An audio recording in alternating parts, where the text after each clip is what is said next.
Hola a todos, mi nombre es María Alejandra Salas, mi grupo está conformado por Wendy Cárdenas, Marimar Bautista y Glendy Vilaro. Bienvenidos a nuestro podcast donde estaremos hablando sobre el análisis de las variables macroeconómicas y la realidad económica de México. Empecemos. Recordemos que las variables económicas son los indicadores que reflejan el estado y el desempeño de una economía. Estos pueden incluir aspectos como el Producto Interno Bruto, la inflación, el desempleo, la balanza comercial y la deuda pública. Al analizar estas variables podemos obtener una comprensión clara de la salud económica de un país y estas variables son muy importantes para los economistas y las personas encargadas de la formulación de estas políticas al momento de tomar decisiones informadas sobre el crecimiento y desarrollo. Comencemos con la primera variable, nivel y tasa de crecimiento del PIB, Producto Interno Bruto. La tasa del crecimiento del Producto Interno Bruto ha mostrado fluctuaciones en los últimos años, tras la contracción económica provocada por la pandemia del COVID-19 en el 2020.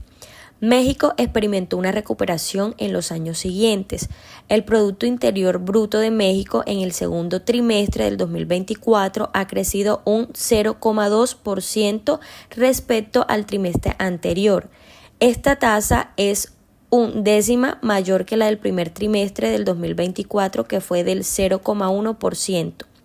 La variación interanual del Producto Interno Bruto ha sido del 1%, 8 décimas menor que la del primer trimestre del 2024, donde fue del 0,18%. A pesar de la recuperación, México enfrenta desafíos como la desigualdad, la inseguridad y la dependencia económica de Estados Unidos.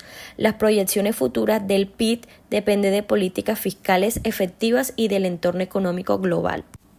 Seguimos con la siguiente variable, tasa de inflación y políticas de controles de precio. La tasa de inflación ha sido un tema crítico en México durante el 2023. La inflación anual llegó alrededor del 6 al 8%, superando el objetivo del 3% más el 1% establecido por el Banco de México, Banxico. Para mitigar los efectos de la inflación, Banxico ha elevado las tasas de interés, situándolas alrededor del 11.25%. El gobierno ha intentado controlar los precios de productos esenciales mediante subsidios y acuerdos con el sector privado, pero las presiones inflacionarias han sido impulsadas por factores externos como los precios de la energía y los alimentos a nivel global.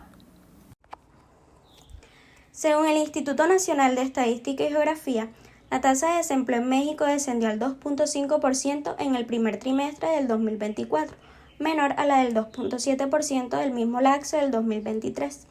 La tasa de desempleo en México descendió al 2.5% en el primer trimestre del 2024, menor a la del 2.7% tanto del mismo lapso del 2023 como del periodo de octubre a diciembre pasados. Informó este lunes el Instituto Nacional de Estadística y Geografía en el trimestre enero-marzo del 2024. La población desocupada fue de un 1.5 millones de personas. La tasa de desocupación correspondiente fue de 2.5% de la población económicamente activa, cifra menor a la del mismo periodo de un año antes, indicó el organismo autónomo en su reporte. La población económicamente activa totalizó un 60.7 millones de personas, un aumento de 570.000 frente al mismo lapso del 2023.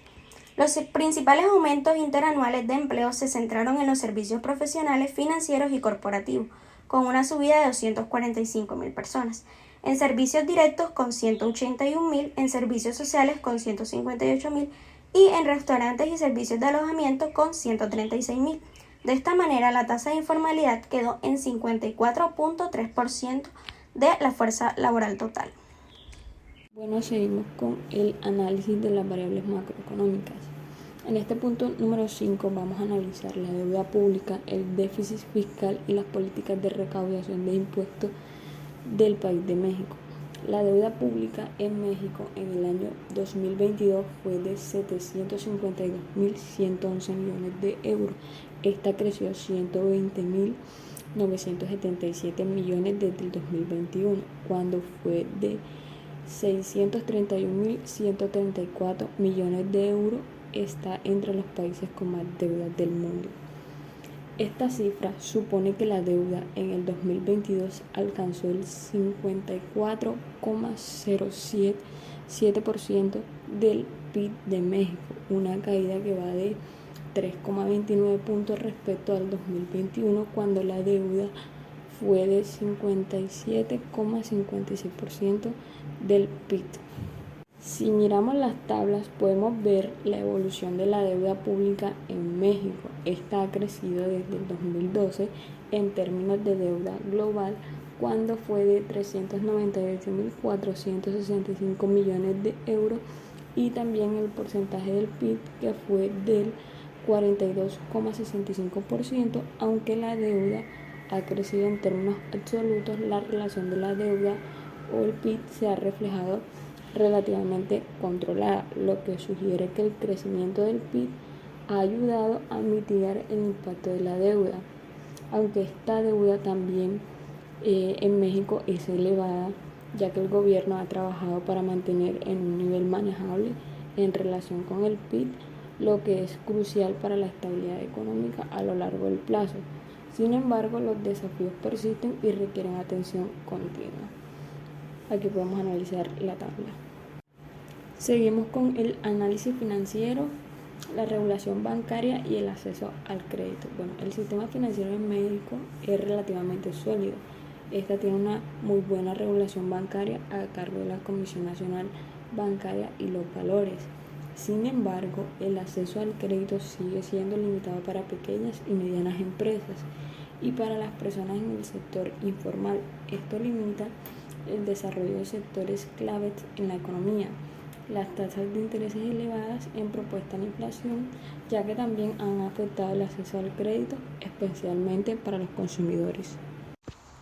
Según datos del Instituto Nacional de Estadística y Geografía, los principales productos exportados desde México en junio del 2024 fueron vehículos con un total de 12.978 millones de dólares, equipos eléctricos electrónicos con un total de 8.522 millones de dólares, y reactores nucleares, calderas, maquinaria, etc., con un total de 8.175 millones de dólares.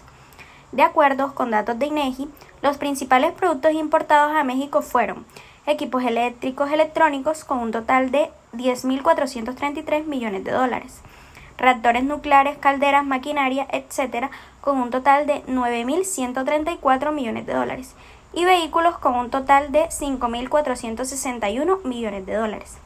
México es una economía orientada hacia el comercio internacional y el país tiene una balanza comercial positiva en gran medida gracias a sus exportaciones de manufacturas, especialmente automóviles, electrónicos y maquinarias. Las exportaciones representan más del 40% del PIB. Flujos de inversión extranjera y entorno empresarial. México es uno de los principales destinos de inversión extranjera directa en América Latina, con flujos anuales superiores a los 30.000 millones de dólares. Las reformas estructurales en energía y telecomunicaciones han atraído capitales, aunque las preocupaciones sobre el Estado de Derecho y la seguridad siguen siendo un freno para el desarrollo empresarial. Las políticas del gobierno de Andrés Manuel López Obrador, como la cancelación del nuevo aeropuerto nacional de la Ciudad de México y los cambios en las licitaciones energéticas, han generado incertidumbre entre algunos inversionistas. Económicas revela un panorama mixto para la economía de México. Por un lado, se observa un crecimiento modesto del Producto Interno Bruto y una mejora en la tasa de desempleo, lo que indica cierta recuperación económica. Sin embargo, persisten desafíos como la inflación alta, la desigualdad y la informalidad laboral siguen afectando la calidad de vida de muchos mexicanos. A pesar de tener una balanza comercial positiva y un sistema financiero relativamente sólido, la dependencia de Estados Unidos y las limitaciones en el acceso al crédito para las pymes